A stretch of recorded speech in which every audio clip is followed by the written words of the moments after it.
Hello, my name's Margie Gleeson.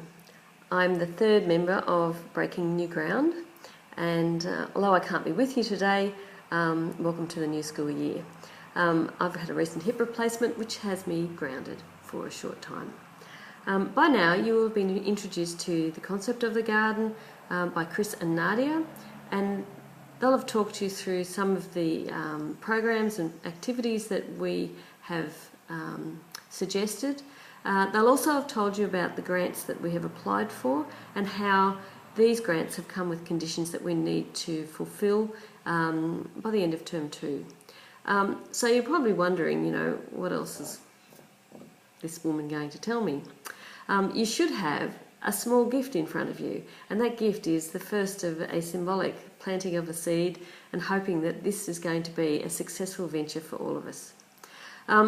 What else can I do for you?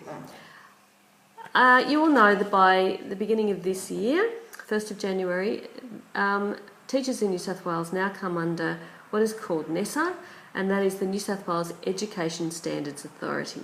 And this is the authority that monitors teaching and learning, assessment, school standards, and the quality of what we do.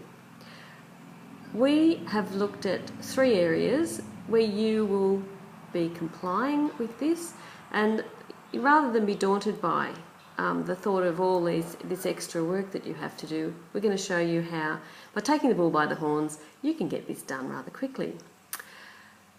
The first of these is perhaps to look at your school plan. Your school plan is a plan that deals from 2015 to 2017. You have 3 areas of focus. One of those is learning, one is teaching, and one is leadership. I've looked at each of these and your school plan, and I think that the garden comes under the heading of leadership rather well. By engaging with the garden, you allow your school and your community to demonstrate leadership and innovation.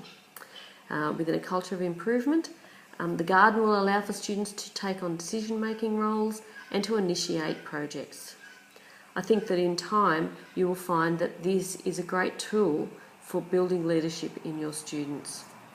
The second area that I've looked at is in the area of outcomes, and the outcomes in particular that I've looked at in the various syllabi are in the areas of maths, science, geography, and in English. Chris will look at we'll talk to you about the English and the literacy continuum, but in maths, I can see that there are a number of areas that you will be able to integrate learning in the garden as part of your program. These would be in the areas of measurement and geometry, and statistics and probability. You'll be dealing with calendars, with measurement of time, measurement of the weather, measurement of the water, measurement of growth. You'll also be dealing with seeds and different categories. You'll be dealing with bugs and with tools. You're also going to be dealing with gathering data, keeping records, gathering collections of things, and predicting what might be going to happen. One of the beauties of a garden is that you can't always predict what's going to happen, and that this is going to allow for further investigation, and these students will be able to say, well, if it didn't happen like I thought it was going to happen, why didn't that happen, and what should I do? How can I set up an experiment to look at the way this might happen in the future? Finally, this will also look at science and geography. Science, it's early stage 1, stage 2, stage 3 is looking at particularly at the natural environment, and geography is looking at people and places. You each have a reflective journal that you'll be able to record some of these things. This is where we hope students are encouraged to draw, to write, to predict, to make lists, to place their reminders, to stick in their stories, maybe photographs that are taken in the garden, so that this becomes a reflective tool for them and encourages their writing. The last area is in the area of teacher standards. We believe that teachers in New South Wales now are looking at lifelong learning, and your personal learning plans can include the garden, particularly in standards 2, 3 and 7. If you look at Standard 2, this is about applying the content and the teaching strategies and organising, sequencing, designing programs.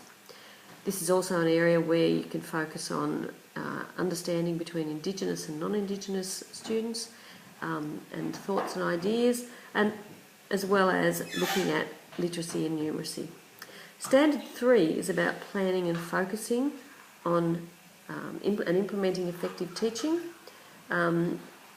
This is also really about engaging your students. The quality of what you teach and how you teach is going to make a big difference to what your students get out of the garden. And lastly, Standard 7, which is about focusing on professional engagement with your parents, with your community and with the colleagues. I think that there is no better example of how to involve the community than in building a community garden, and I'm looking forward to working with you over the next 2 terms and into the future. Good luck.